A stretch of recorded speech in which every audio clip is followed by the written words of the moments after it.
Eskerrik asko Euskaltzaindiari gonbidapena edo, bidalitako proposamena onartzagatik, eta, eskerrik asko zuei guztioi, ez da lan makala, hemen ordu honetan egotea.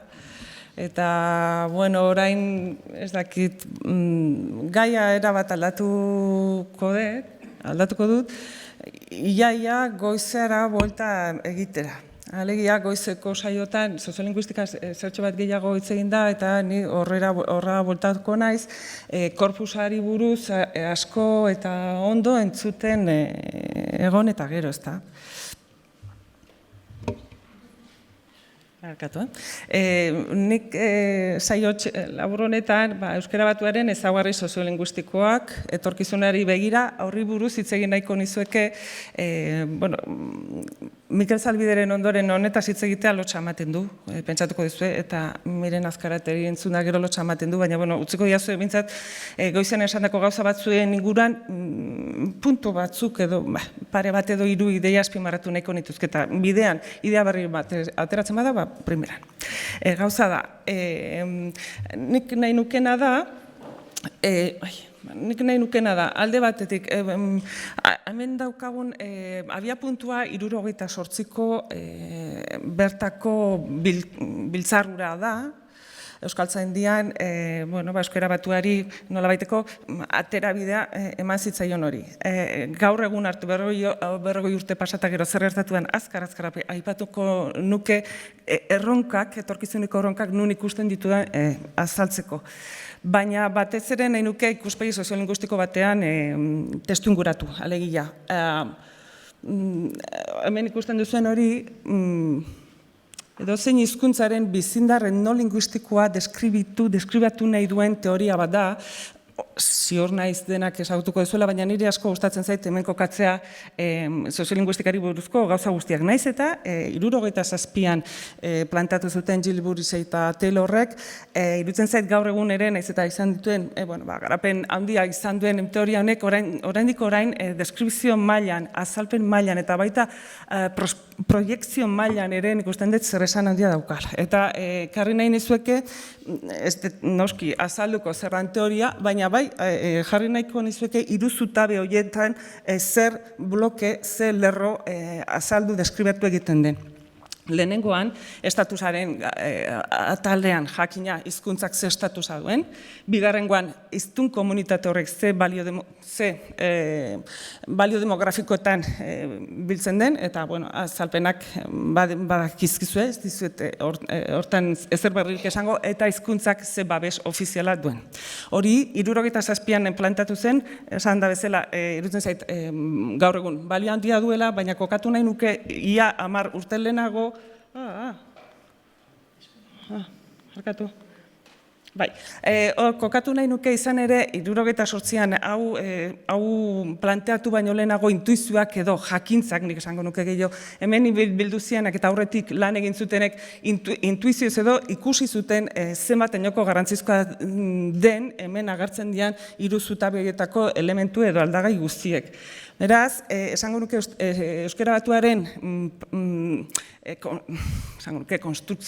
eraikintzea edo martxan jartzea lehenengo zutabean kokatzen dela, zuzen hori ikusten dizuen hizkuntzaren estatusean, eta bere helburua hain zuzen aipatu da, baina teoria honetan jarrita, eragina zuzena du hirugarrengo zutabe horretan. Alegina, babes ofiziala izango du edo izango luken kasuan zer leku izan behar duen hizkuntza baten nahian nolabait esan. Estandarra egitea edo hizkuntza bultzatu, Euskara Batua bultzatu nahi da hain zuzen esparru jasoak, esparru formalak, eta ez formalak ere, baina esparru jasoak hor erabiltzeko gai izan dadin. Eta iruditzen zait hori importantea dela, 78an abian jarri zen zerbait izan zelako.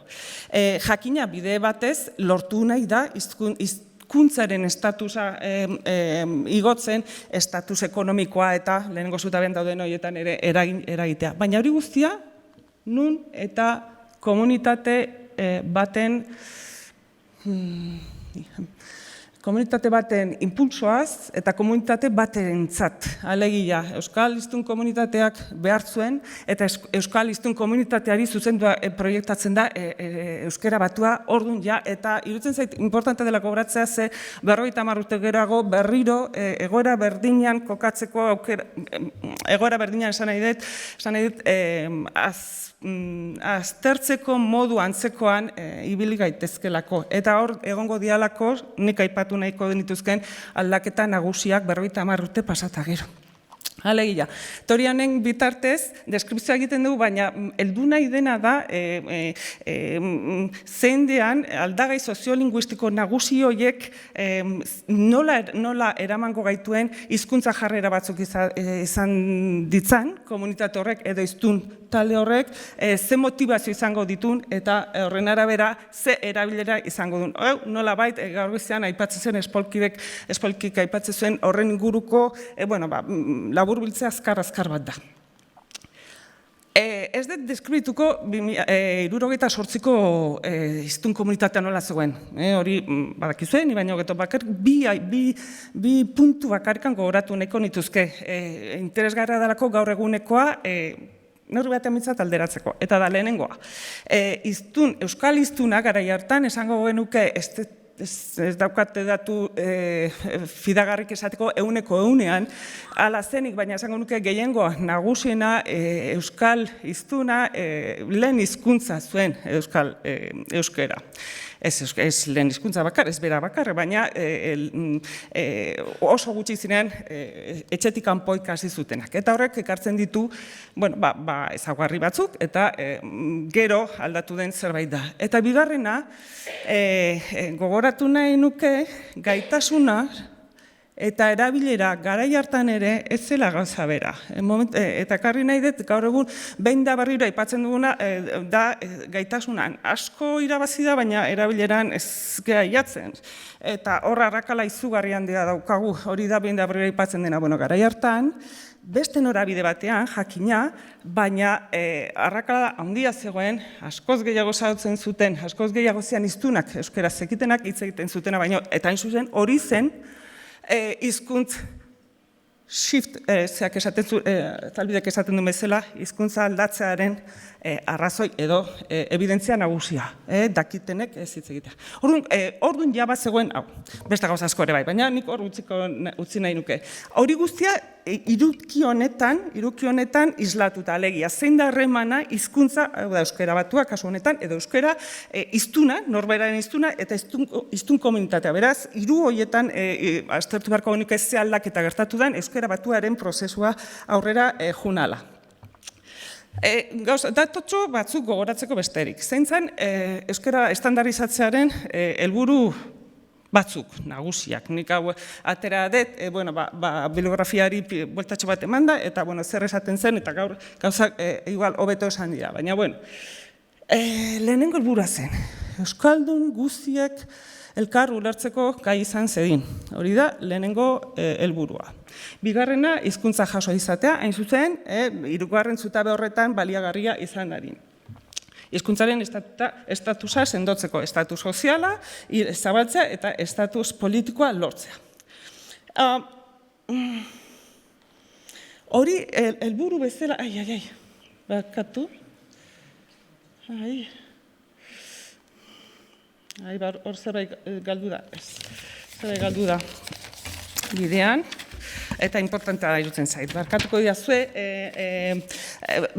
estandarra martxan jartzen da man dezagun, horrela hitz egitea zilegi bazait, 78an hasten da martxan, eta esango nuke zailtasun, eta zailtasun gutxi batzuk aipatuko ditut, arrakastaren gakoak definitzea interesatzen zait bereziki. Momentu hortan, euskara batuaren arrakastaz gakoak zeintzu diren, ia aukerari daukagun gaur egungo egoerarekin alderatzeko. Alegia, irutzen zait, hizkuntza komunitateen mailan, zailtasunak egon bat ziren, ni ez naiz hasiko hori azaltzen, baina gogoratzeko, euskalkien arteko atazka bat zegoen, ortografiaren ikuspegitik, bat zegoen horrelako lehia bat, identitate kontuak bazian, Maila politikoan gaur goizean aipatu da eta nik ere azpimarratu nahi nuke, maila politikoan egon zen eztabaida handi bat eta Garaikotxearekin eta Etxenikerekin onartu zen arte zailtasun oso handiak gertatu ziren izan zen maila politikoa, baina hori zen urte asko igaro behar izan, nahiko azkar,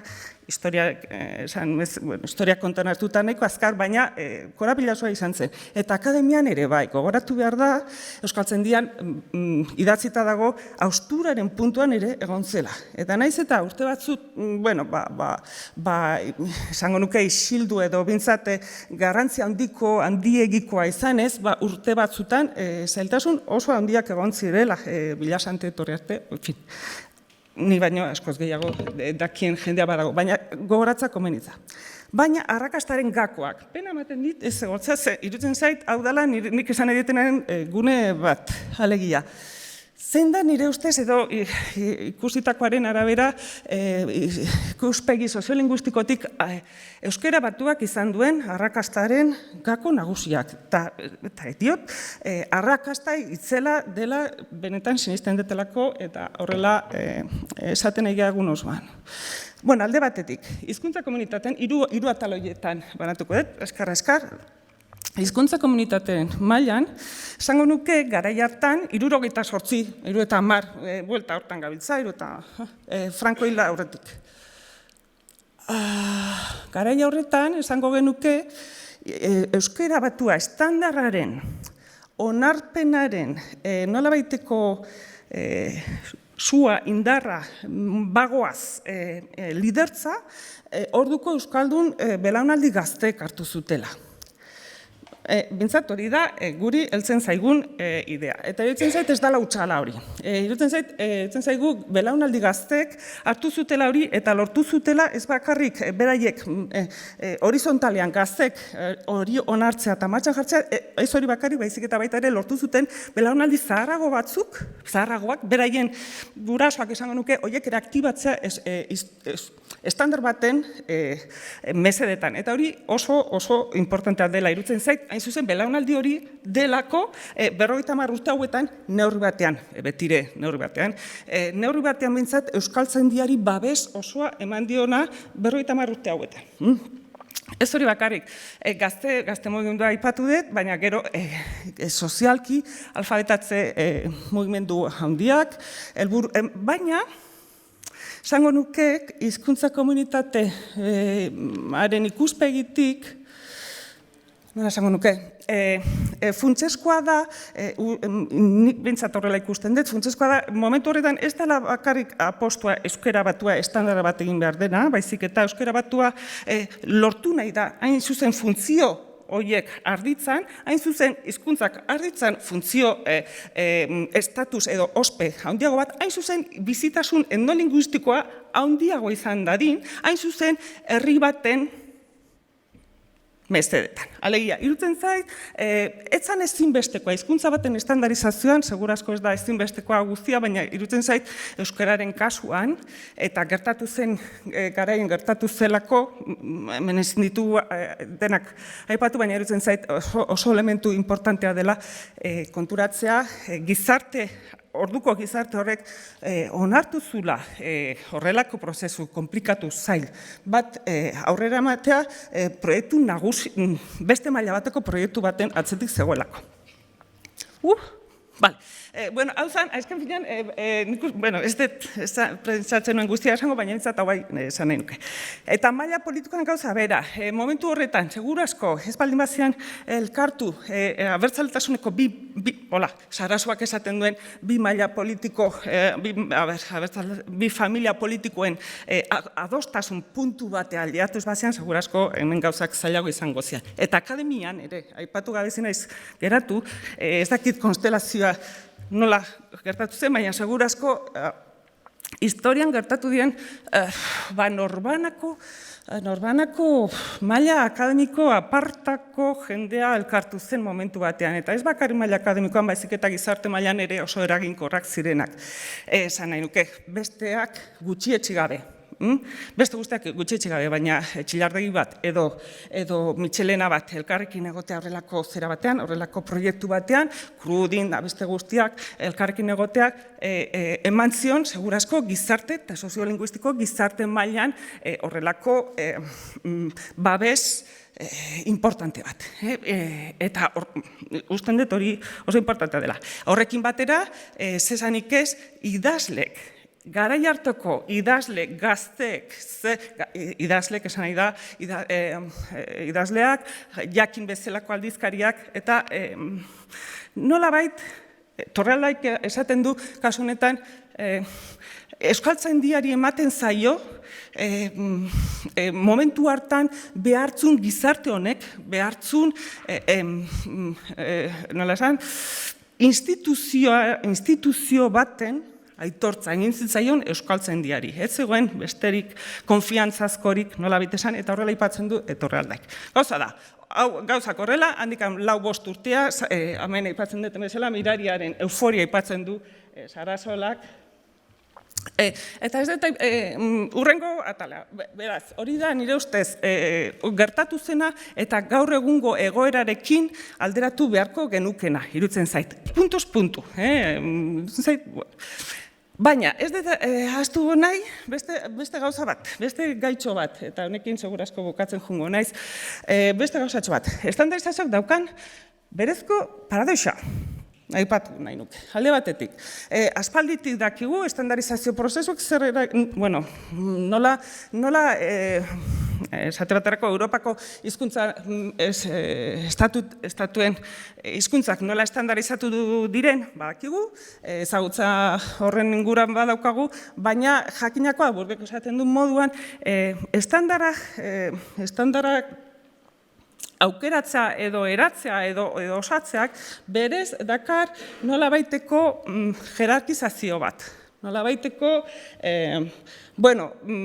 aldaera hau da jasoa eta besteak ez. Horrek ematen du nolabaiteko, jerarkia batzuk eta segurazko Euskal Herrian ere gertatu zen. Eta hori oso kontan izatekoa da irutzen zait. Aldi berean, nahi da, hizkuntza estandarra normalizatu izan dadin, inorena ez, baina denona izatea. Baina hori da paradoja bat, inorena ez izatea, anonimoa izatea, baina jerarkia hori ere markatzen. Eta honek kontraesanak sortzen ditu egunean. Baina, zer da eta badator beste zera bat, aditu bat, Bular, Andrea, esaten du, egia da, horrela funtzionatzen du, espainola edo beste hizkuntza nagusi edo beste hizkuntza hegemonikoen kasuan horrela funtzionatzen du, baina hizkuntza gutxituen kasuan ez da horrela funtzionatzen. Nahi bat da, desideratun bat da, segurazko, estandarra edo zein lekuta modu anonimoan erabili dadin, eta normaltasunaren zentzu bat emango luke, baina kompetentziaz dago hor. Eta ezinbestekoa du, hizkuntza gutxitu batek berezkotasunak lantzea. Eta hori, gero urlak eta beste batzuk aipatzen duten bezala, hori ezinbestean dauka euskera batuak edo estandarrak, ezinbestea dauka hori kudeatu beharra. Normala, inolako guztiona izango dena, inolako etiketarik ez duena, eta hori beharrezkoa du, anonimotasun hori behar du, baina ezinbestekoa du, baita ere berezkotasuna, identitatea maila batekoa emango duena, eta hori guztia gaur egun daukagun, gaur egun daukagun hiztun komunitatearen ezaugarri desberdin guztiekin. Hiztun komunitatea erabat desberdina daukagu, erabat. Bai komunitate mailan, eta batez ere norbanako mailan ere bai. Eta hemen mila adibide eta hortaz hitz egin da. Beraz, iruditzen zait, soziolinguistikoki hori kontuan hartu beharrekoa dela. Normaltasuna eta berezitasunaren konbinaketa gaur egungo gizarte intangible iaia den honetan. Eskerrik asko.